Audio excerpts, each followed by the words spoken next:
Share.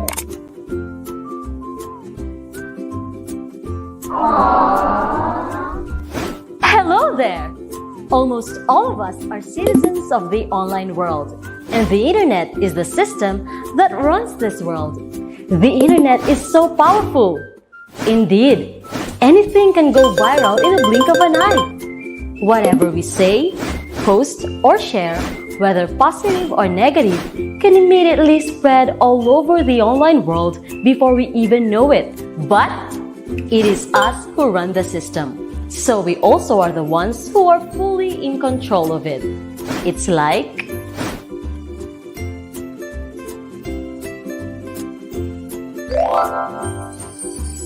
Hi dear!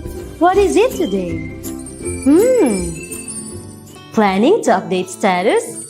I just want to remind you. Use the power of the internet to spread positivity. You can also start to spread of harmful and untrue messages actually. By not passing them on to others, well, that's easy. And respect each other's differences, that's RESPECT. Respect? Well. What do we have here? Thinking of something to post? Ooh, remember that one who called you loser, fat, and ugly? You can't let him get away with it. Go ahead and bring him on social media. Dear, ask yourself first, what will be the consequences? Will it result to something good? Nuh-uh, I don't think so.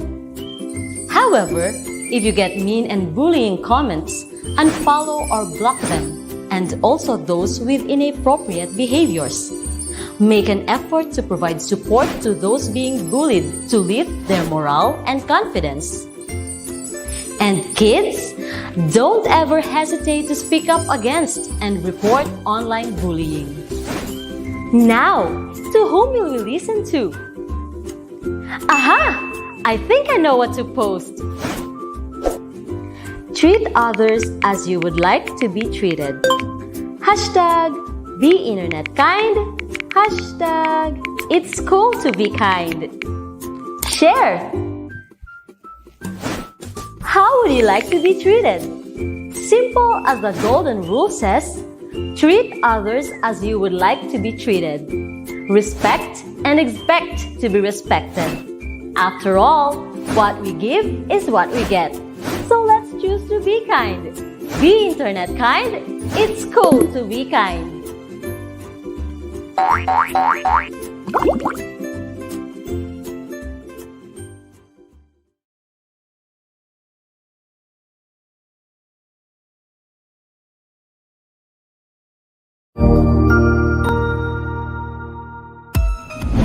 Mabuhay!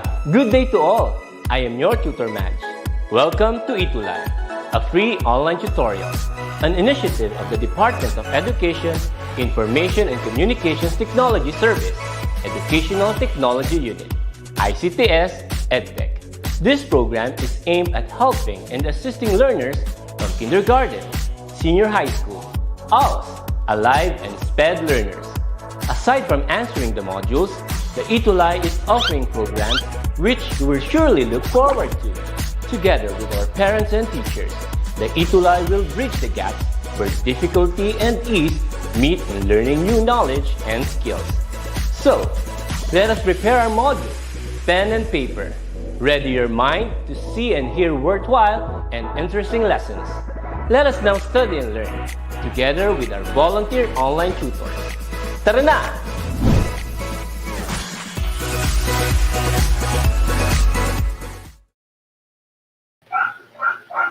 Hello! Good morning po sa ating lahat. It's holiday today and yet tuloy-tuloy pa rin ang pagkatuto. Welcome to our Health Optimizing Physical Education 3 ETUlay online tutorial. Magandang umaga sa ating mga viewers for today. And this week we are already in our third week. So quarter 2, week 3, and we are going to learn new lesson. Actually, somehow we will continue our topic last week. Yeah. So ako po muli ang inyong tutor for today. I am Tutor Shen. Kasama din natin usually si Tutor Badet for Hope 3 ETUlay online tutorial. Again, good morning sa ating mga parents, co-teachers, and especially sa ating mga grade 12 students. Now, Tutor Badet and I will help you and also guide you understand more the activities and especially the topic about Hope 3. And please remember our schedule. It's every Tuesday from 11 to 12 o'clock noon.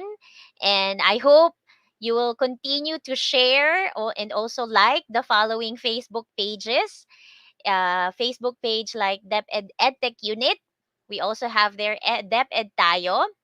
And you can also subscribe sa ating YouTube channel like DepEd Philippines, DepEd EdTech, and DepEd TV. Hello, hello sa ating mga viewers today. Kamusta po kayo? Can you type in sa ating comment section, how are you today? Since it's holiday, anong pinagkakaabalahan bukod sa pagtutok ngayon sa ETUlay online tutorial for Hope 3? Now, let me greet our viewers for today. Yeah. Hi there, Joseph Conrad Bulaklak, watching from Pasay City North High School. Kamusta ulit? We also have Melissa Jane Maralit. So, HE12 from Pinagkawitan, INHS. Alright, SDO, Lipa City. Magandang umaga sa mga taga Lipa City. We also have there Shing Jamerolat. Hello po. Watching from, yes, SDO, Lipa City. Kamusta po? Also to Kathleen Braun. Okay, marami tayong mga viewers from SDO Lipa City. Welcome po. We also have there Mary LV Seras. Okay. So, earlier I asked you, kamusta po kayo, no? So, sabi ni Joseph, I'm feeling great. Wow, that's good to hear, Joseph. Even though we are on holiday, no? You still choose na sumama at mag-participate for this ETUlay online tutorial. Hi din sa'yo, RJ Alakyao. And also to Erica Famadico Villanueva. Kamusta po ang lahat? Sana po ay nasa mabuting kalagayan ng lahat. Nasa inyong best health condition po kayo. And very happy to spend the holiday with your loved ones or with your family. Again, welcome sa ating Senior High School Hope 3 online tutorial. And then, as we continue, we will continue our topic about dance. Okay? So, mapapansin po natin, last week, okay, when we have, ang last week po natin is we were able to talk about safety protocols. Okay? Ano yung mga dapat nating isaalang-alang, okay, if we are going to engage and participate in a dance activity, all right? And ano yung mga tamang dapat nating isaalang-alang before, during, and after a dance. All right? So, I hope natatandaan nyo pa iyon. And we will just have to continue our topic on that. So, for today's agenda, ang ating pag-uusapan ay about dance etiquette. Okay? So, continuation siya as we learn the different dance facilities and equipment, no? So, ano ba dapat ang i-consider natin, okay, if we have to go to different dance facilities, how are we going to take care of the equipment? Okay, ano yung mga etiquette when it comes to using dance facilities and equipment? All right, so I hope you guys are very much ready. We have a lot of participants from SD Lipa City and from Catanduanes. From good morning, Edith Malagnit. Okay. So I guess you are very much ready to start our discussion. So for today, yes, so let's talk about dance facilities and equipment. So ano po ba kaya ang mga dance facilities? Okay, can you name some dance facilities and also equipment? Sige nga po, kindly type in sa ating comment section. Give some dance equipment. So particularly dance facilities, you may particular place tayo no, where we can perform such dances. Kindly type in sa ating comment section. Give some examples. So let's have a short recap. What could be some examples of dance facilities and equipment? Can you type in sa ating comment section?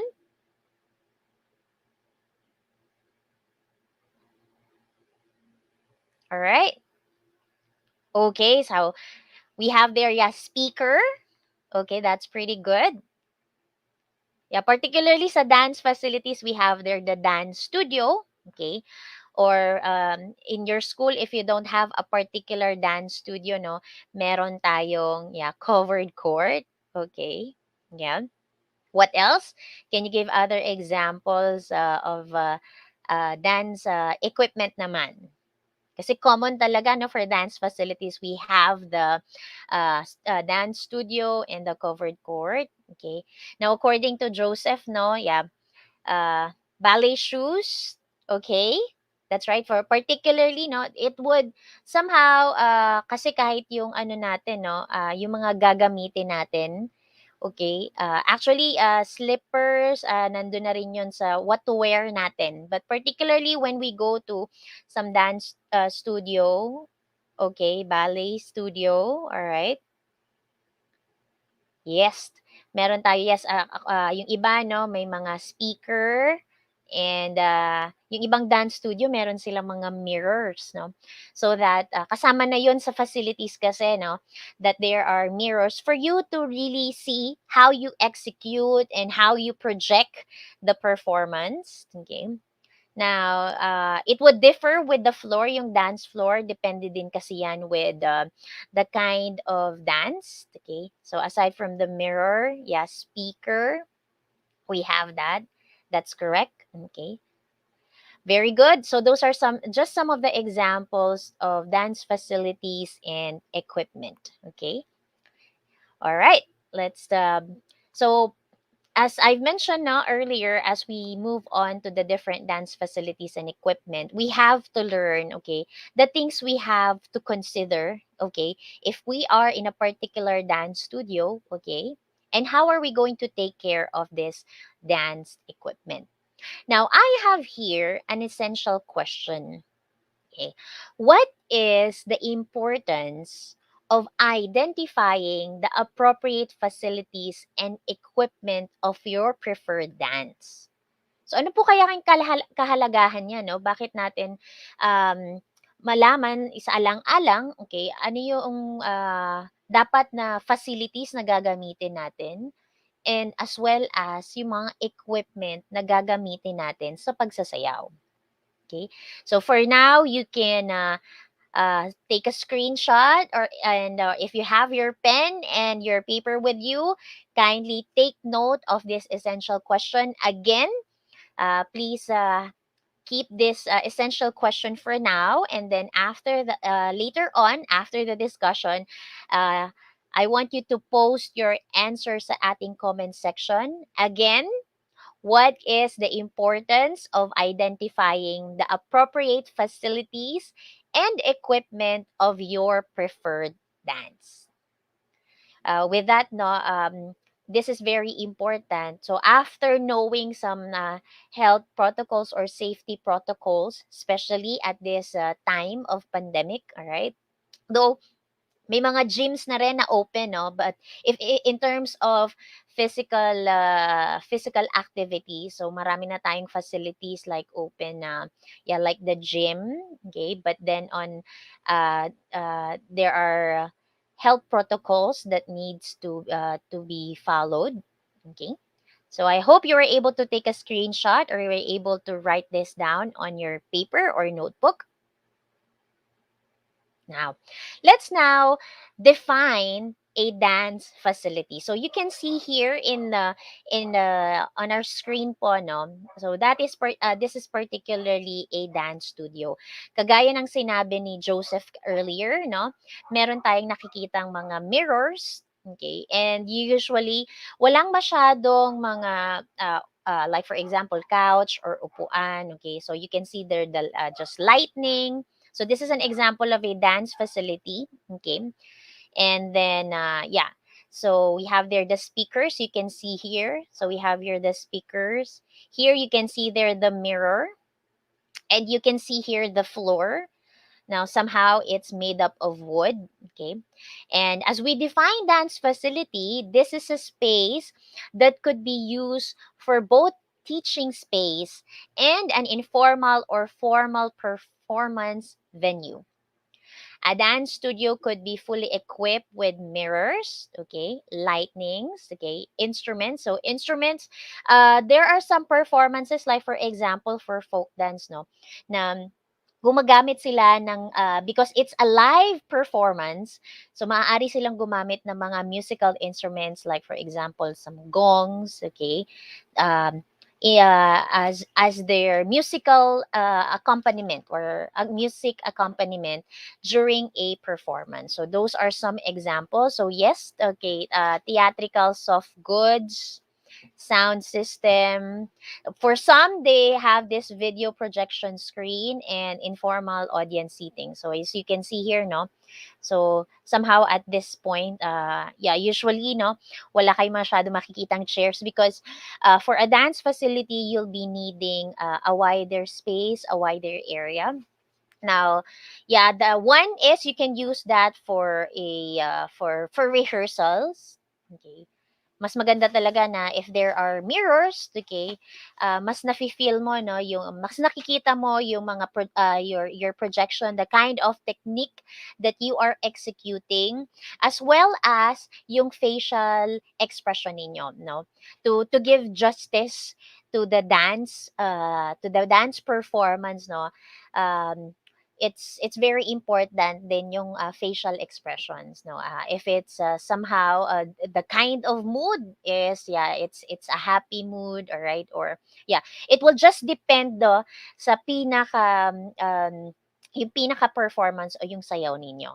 Okay, so mas maganda talaga that there are mirrors, okay, yeah, para rehearsal pa lang napa-practice mo na yung execution mo, and as you master the different techniques sa inyong dance performance, I think that is very important, okay?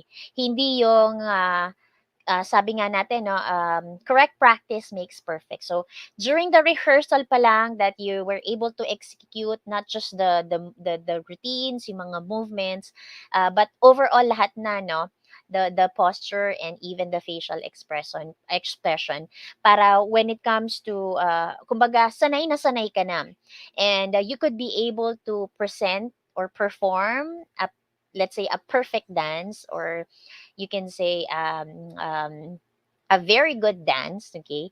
Kasi you keep on rehearsing and practicing that particular routine, okay?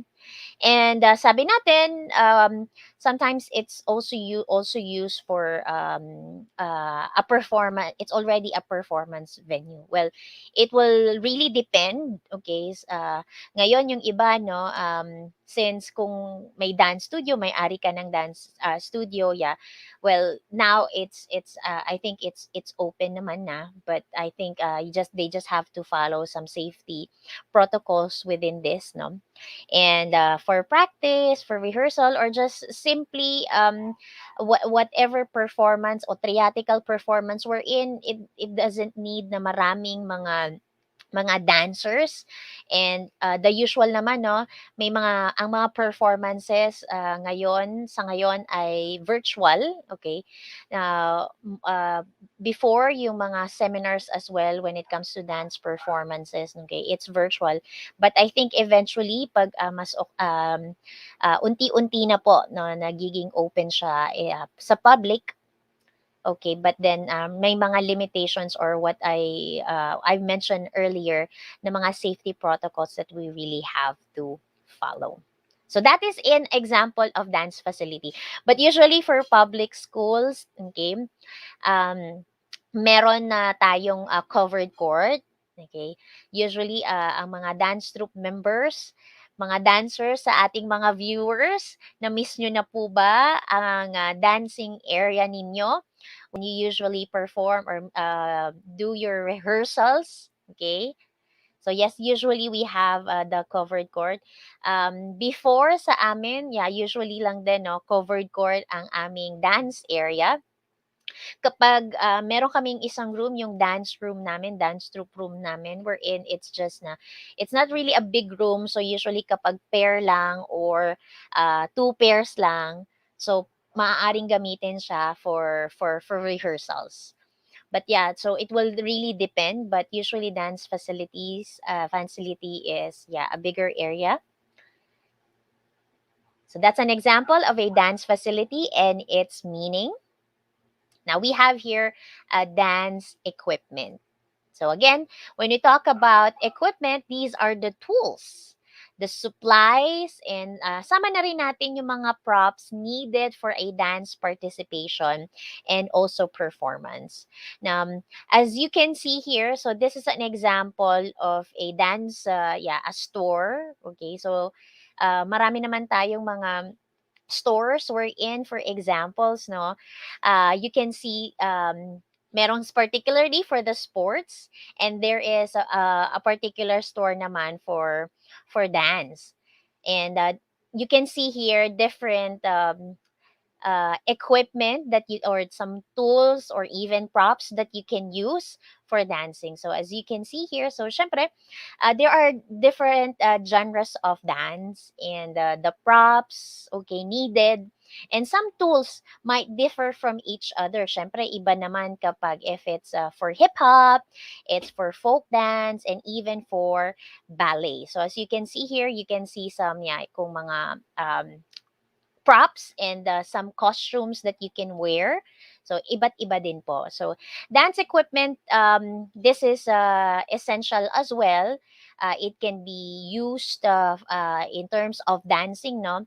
Mas mapoportray natin, mas mabibigyan natin ng justice, okay? Or even kasi when it comes to dancing, depende na lang din, no?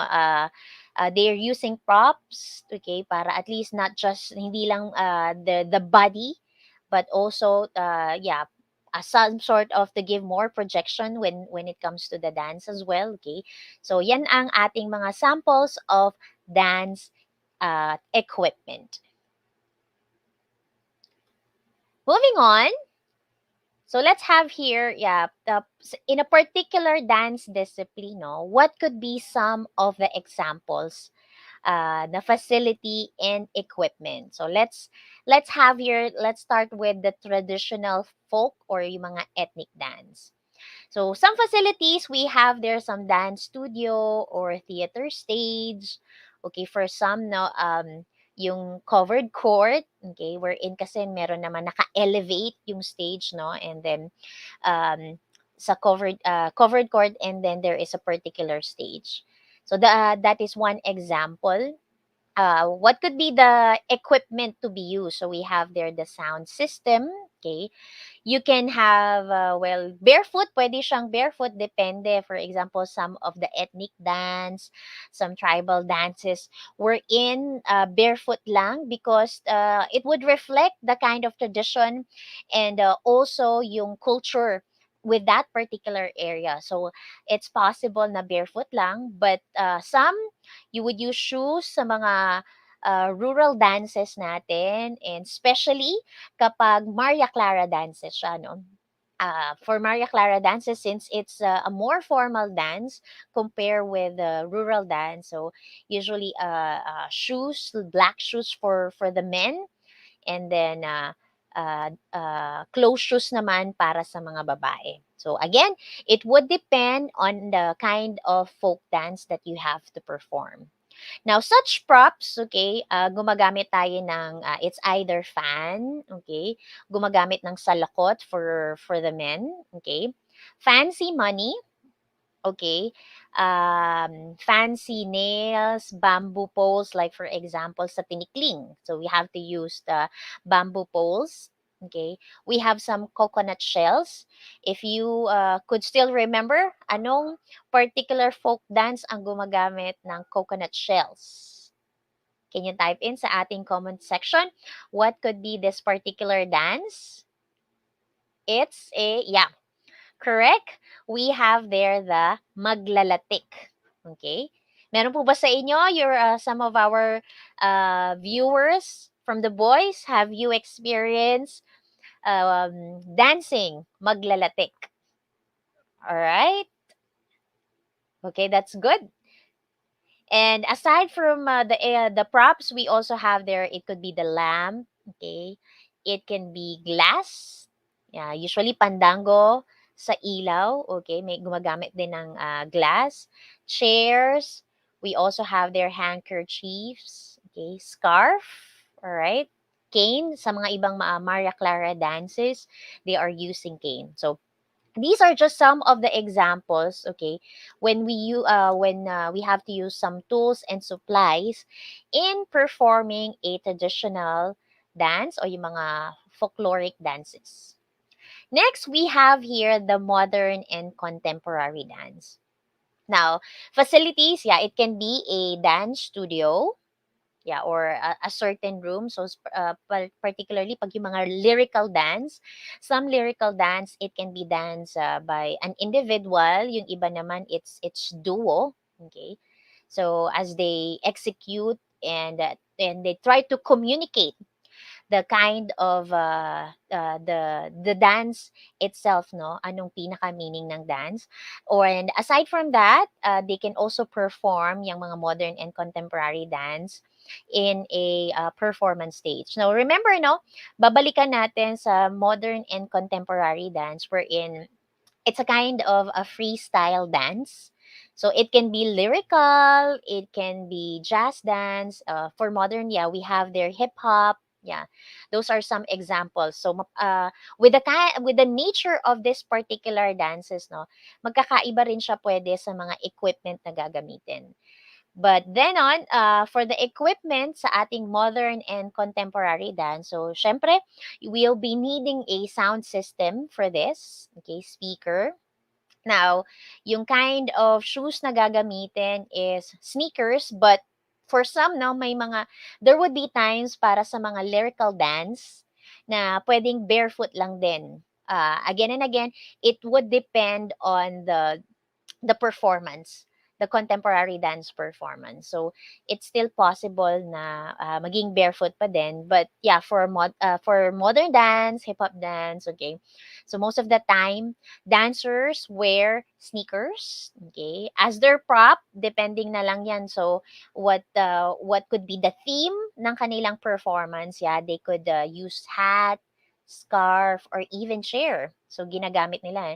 They maximize the use of chair as they perform a particular dance.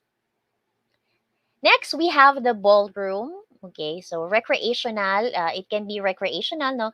May pagkakataon, sa mga parties, for example, gustong-gusto ng ating mga lolo't lola ang pagsasayaw ng ballroom. Okay, but then on, meron naman tayong tinatawag na mga competitive dance. Okay, so yung dance sport, or in it is categorized with Latin, okay, and also the standard ballroom dance.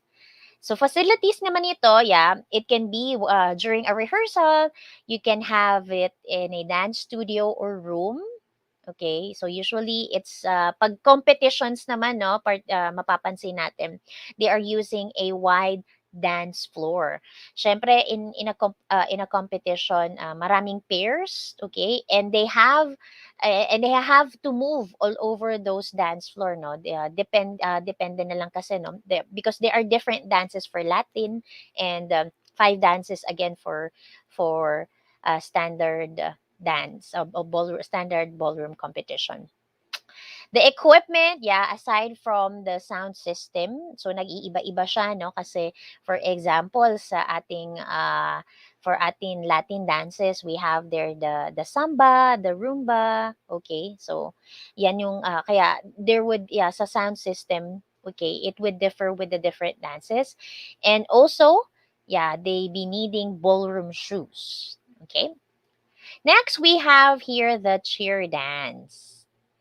And dance studio, kailangan din siya, no? And most of the time, okay, because in a cheer dance competition, it will be needing a lot of performers or dancers. Yeah, some no more than 50 pa. So, kailangan talaga ng wide area for this. Yan, it can be in an open field, okay? Most of the time, yung mga basketball covered courts are the usual dance facility for cheer dance. Now, what could be the sound system, equipment rather? We have the sound system, okay? And then props, again and again, it will depend on the theme ng performance ng mga cheer dancers. So yung iba, no, it can be futuristic, okay? Yeah, modern, yeah, hip hop. So yung iba, the usual, we always use the pom poms, but nowadays, eventually, no, depende na kasi sa tema. So some they just use different props. Like for example, they use flag. Yung iba naman, gumagamit ng mga backdrops. Depende syempre sa tema ng kanilang performance. Some use fans, ribbons, balls, and different other materials, no. Ang cheer dancers, okay, they become continuously they are very creative, no, with their props as they execute as well their routines. Moving on, we have here hip hop and then street dance. Okay. So sa facilities, could be during the rehearsal, during their practice. So dance, it can be in a dance studio, okay, in a certain room, okay. If marami naman silang mga hip hop dancers, no, they can also perform that in open field. Now, some, no, yung mga kabataan na before na wala pang pandemya, they even sa street lang, no, wherein hindi masyado daanan ng mga sasakyan, okay? They just have their speaker there and then they keep on practicing doing their routines, okay? Yung iba naman, tinuturuan ang kanilang mga kapwa dancers on the street. And then we have here some equipment. So number one, we have the sound system. Okay, they wear sneakers. Yeah, some could use hats, scarf, chair. Yung iba naman, they use cane, okay? Or they are very resourceful din, no, and creative, okay, as they perform their dances. So maaring kung sa tingin nilang naaayon sa kanilang tema, okay, or ano yung pinaka-story ng kanilang performance, no? They could be they can use other props. And the last one, we have here the festival dance.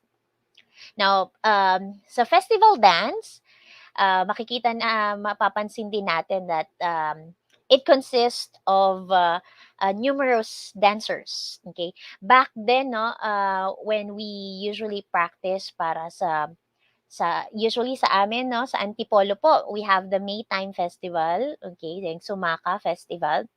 And ang nagiging ano talaga namin, sa amin sa URS Antipolo, okay, we have there the covered court and even yung daanan, nagiging means na rin namin siya para mag-practice, particularly for a street dance. So, kasi sa festival dance, no, we have the salvo, we call it salvo, that's the performance, the main performance. But before we perform our salvo, no, syempre may street dance yan. So, ang nagiging facility namin before is yung covered court namin and even yung daanan para naman ma-practice namin ang aming street dance. So, remember, no, pag festival dance, kailangan mapatibay namin, okay, mas ma-improve namin ang aming endurance because minsan, no, 1 hour, 2 hours, okay, depende pa, no, sa dami, no, 3 hour, usually 2 hours kaming sumasayaw, okay, habang ayan, on the street papunta sa Inares Center, okay? And mag-aantay para sa aming salvo, okay? Yung aming pinaka-performance.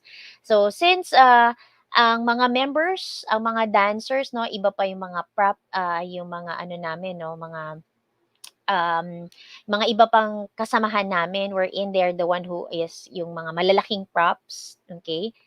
Yung mga poles na kailangang hawakan. So, we would somehow consist 70 to 80, okay, performers. Dancers pa lang, umaabot na ng 50 or 60. So, for festival dance, kailangan talaga ng mas malaking area. And for the equipment, yeah, we have there the sound system, yeah, props similar to traditional dance. For example, no, sa amin, syempre it's sa Maytime Festival, yung mga products like suman, mangga, kasoy, hamaka, yan yung mga props namin. So, depende pa rin, no? Mapapansin natin sa mga iba't ibang festivals dito sa Pilipinas, no? Gumagamit pa sila ng parang kanila yung mga backdrops kasama din yan, no, na aside from the props, or even sa iba, no, kasi it's a religious festival dance, gumagamit ng Santo Niño, okay, or yeah, kung sino man yung patron saint ng particular area, or location nila sa lugar nila, no? So, it would depend also yung mga equipment, yung props na kailangan. But yeah, aside from that, yung mga shoes, okay, usually, again, depende pa rin, pero for safety na rin, no, gumagamit ng shoes because magsasayaw ka on the street. You don't know, kailangan ng protection, no? Hindi natin alam yung pwedeng madaanan. Okay, na maaring it could create some wound or injury to a dancer. So these are some of the examples of facilities and equipment. So again, kung mapapansin natin, no, uh, almost yung mga dance facility natin, yeah, we have there the dance studio, a performance stage, covered court, or an open field. And ang equipment natin, aside from na kailangan talaga ng sound system, okay, nagkakaiba na siya sa mga props, okay, yung mga tools na gagamitin, depende sa klase ng sayaw na inyong ipe-perform. So there we have it, the different dance facilities and equipment. Now, this time, at this point, no, let's learn naman how are we going to take care of these facilities and equipment, no? First of all, we have here the cleanliness of studios, classrooms, and lounges, or anumang it's a dance room natin, no? It's really important that we have to clean it, no? After we use this facility, no? Yung mga obstruction, for example, maaaring makaapekto siya sa ating performance, okay?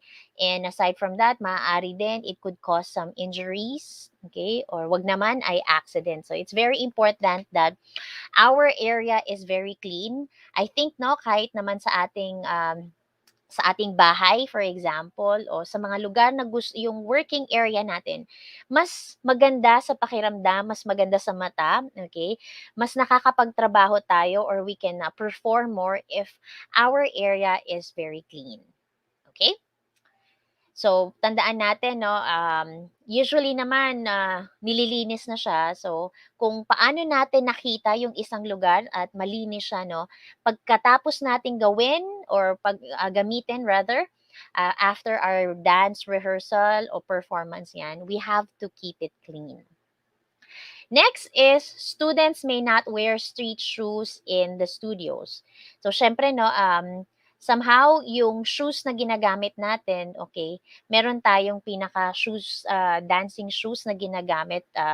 Syempre, we have to, that's one way to keep our dance floor clean as well. So, sabi ko nga, di ba, there is an appropriate shoes for every dance performance, anumang dance genre ng ating ipe-perform. Okay. Now, we do also have here no rosin is allowed on the dance floor. Okay? Now, as I have mentioned, we have to keep it clean. Okay. When you talk about rosing, no, these are some chemicals. Okay. Now we're in. Um, it could cause some accident, particularly some accident while the dancer is dancing or performing. Next is the be mindful of the lights, windows, and doors. So we have to conserve energy. Um, if it could be hindi pa naman kailangan, no, so somehow kasi with the dance performance or depende, no, some performances gumagamit ng lights. I don't know if you were able to watch a certain performance na ang costume nila, it consists of different lights, okay, from upper and lower extremities, and nag-iiba yung light, okay, yung color as well, or saang parte na it either upper or lower extremities depending on the kind of routine. But when we are using the dance studio itself, no, okay, para naman we can conserve energy, if you could just open the window, all right, para pumasok yung light from yung lightning, and even yung doors. Well, for doors, I think for a dance room here, no, we have to lock it after using it, okay? Kung it's a particular dance studio, the way we handle the doors, okay, as we use the light, if we're done with the performance, okay, do not forget to turn it off, okay? Next, no notes may be posted on the walls. Well, it depends on the dance facility kasi, no. If it's a dance studio, then particularly, you are not allowed to post some notes, okay? Kung minsan naman sa aming dance room, for example, so sa aming dance room, no, we do post there some notes, like for example, the dances that we have to perform, okay, yung repertoire ng dances, okay, so that the dancers would be familiar, no, or that would be a guide, okay, what will be the first performance, second performance, third performance, and even who are the dancers for that particular dance. So again, notes, okay, it depends on the kung ano man yung mga rules din po, no, ng isang dance facility, but particularly sa mga dance studio, no notes are allowed. Next, students should help conserve resources by turning off water faucets completely. All right. So, as we use, no, syempre we have may mga water facilities din, okay, wherein syempre we have to wash our hands or freshen up ourselves, okay? Well, we just have to help conserve resources. So, very important lang po yan. Kahit within the lights, no, yung sinasabi ko earlier. If you're not using it, turn it off, okay? So, let's just maximize the use of those resources kung kailangan talaga natin siyang gamitin. Now, I would like to go back again with our essential question. Okay. So, what is the importance of identifying the appropriate facilities and equipment of your preferred dance? Anybody? Sa ating comment section, kindly type in your answer. So, you were able to learn now how what could be the different facilities and also the dance equipment po. Okay? Depende na lang if it's a traditional dance, it's a cheer dance, ballroom dance, contemporary dance, or even a festival dance. So you're able to know now ano yung mga dance facilities and equipment, as well as how can we take care of these facilities and equipment. Can you type in sa ating comment section what is the importance of identifying the appropriate facilities and equipment of your preferred dance? Why is it very important? While typing in your answer sa ating comment section, I would like to greet some of our participants na nakahabol sa ating ETUlay online tutorial for Hope 3. Yeah, we have there Jamaica from SD Olipacity. We also have there Jimaray, Sima Franca. Yeah, hi there Giselle Beliste from Pinagkawitan, INHS. Hi sa'yo, Jane Daniel Peña, as well as kay Jonavel Maray Guevara, Jonas Cornejo, Emerin Viray Javier, kay Gwyneth Priscilla. Alright. Hello po sa inyo. Again, marami pong salamat sa pakikiisa sa ating Hope 3 ETUlay online tutorial. Okay, we have an answer here from Erica Famadico Villanueva. It is important that the heat of the studio or a summer day is never regarded as a substitute for a proper warm-up dance activity. Okay, no? So, yun din, no? Meron syempre mga ventilation din ang ating mga dance facility. That's correct, no? So, we have to, for example, open the window so that mas pumasok yung hangin, okay? Yeah, proper ventilation, yeah. Mukhang naalala ni Erica, no, yung mga safety protocols na dapat i-consider before engage or as we engage to moderate and vigorous dances. Yes, that's correct, no. Yung ventilation ng studio kasi syempre, no, yung very hot temperature, it could affect a dancer's body temperature, and along the way it could affect the performance per se. And we also have their answer from Joseph. It is important, okay? All right. So sa mga dance the studio na gagamitin na we have to know the dance studio, no? Syempre the number of dancers that will be performing. So depende siya kung for example if the number of performers para sa cheer dance and festival dance, for a number of performance sa folk dance, or contemporary dance. Yeah. So we have to consider, yeah, the dance, the facility with the number of the participants. Syempre, no, for you to really move and groove, okay, you have to consider if you'll be needing a wider area, a wider space on that. Okay. Anything else? Okay. And aside from that, no, the equipment to be used, kasi nga, we have different genres of dances. And the dances depicts different characteristic as well. So the props, the tools you be needing would differ from each other depending on the meaning of the dance, what the dance is, okay? Particularly for folk dances, um, the traditions, the culture of a certain area is depicted with the dance performance. So they would definitely differ from the props and equipment that you have to use. Very good students, okay? It seems that you really understand, no, anong importansya talaga niya, no? And aside from that, can you give some examples on how you can take care of the dance facilities and equipment? Can you type in sa ating comment section? Can you give at least some examples on how you can take care of these equipment? So finally, students, no, if darating tayo sa panahon na we can go back to school, you can already perform, okay? You could practice some of the tips and the reminders on how to take care of these facilities and equipment.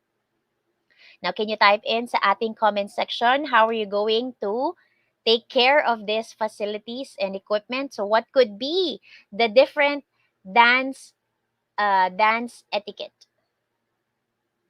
All right. Yes, okay, very good.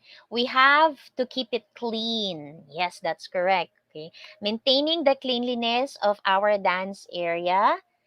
Sabi ni Joseph Conrad, yeah, you have to wear your shoes properly. Yeah, so probably we have to wear an appropriate shoes. Okay, so syempre, ang floor sa mga dance studio would differ sa open field and also sa covered court. So for your safety, okay, you have to wear appropriate shoes. That's right. Aside from that, yes, correct. Sabi dito, no, we have to conserve resources. Yeah, if you don't need to use the light and also yung sa mga faucet, no, if you're not using it, remember, always remember to turn it off properly. Yes. Okay. That's right. Oh, may isa pa dito sabi, no. Do not post on the walls. So particularly sa mga dance studio. If it's allowed, then that's the time na you have to ask first if it's allowed to.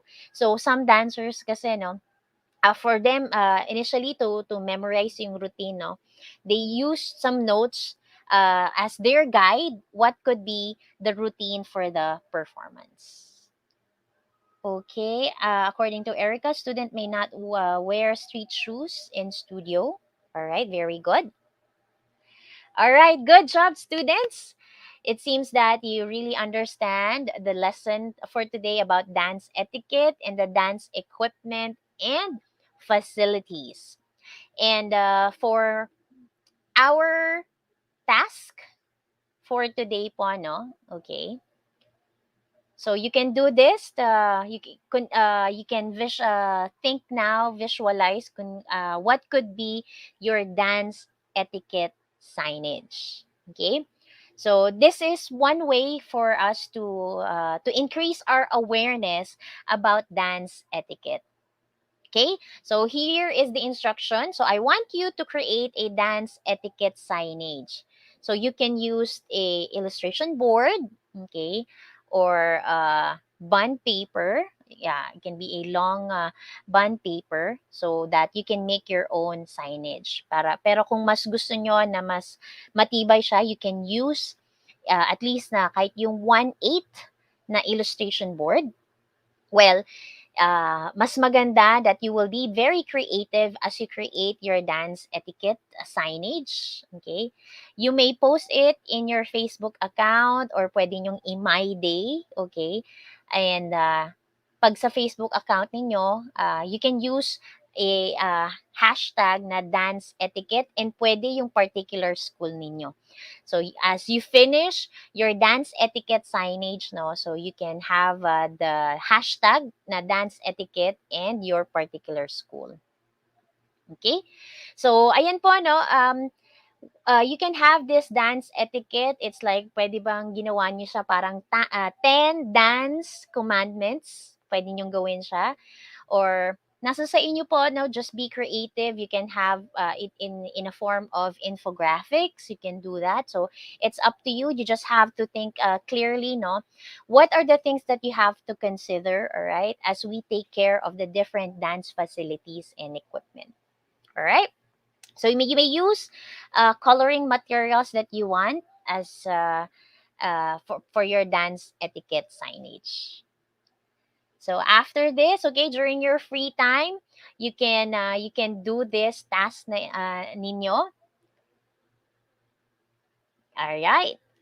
And that will be all for today, my dear students. I hope you learn again as we continue our topic about dance etiquette and dance facilities and equipment. Thank you for your participation. And ito yung mantra namin ni Tutor Badet, no? That we hope that you change the habits, okay, as you change that habits, okay, change the habits of yours, we will change for the better. Particularly, we have to maintain healthy and strong these days, okay, not just because of there's pandemic, no, but also for future, no. We have to really move, okay, to make our bones stronger, all right, and muscles stronger, our bones denser. So we encourage everybody that we have to dance for fitness. Again, change the habits, change for the better, dance for fitness. Once again, this is your tutor for today, Tutor Shen from SDO Antipolo City, leaving you, why walk when you can dance? Muli, maraming salamat po sa inyong kooperasyon and participation for today's ETUlay online tutorial for Hope 3.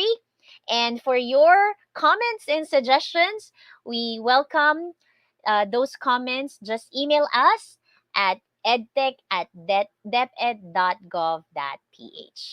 And for 1 o'clock, sa inyong mga kapatid o mga kakilala na grade 1 learners, antabay po sa English online tutorial at 1 p.m. Thank you so much, and magkita-kita po tayong muli next Tuesday at 11 o'clock. Keep safe, everybody, and God bless. Enjoy your holiday!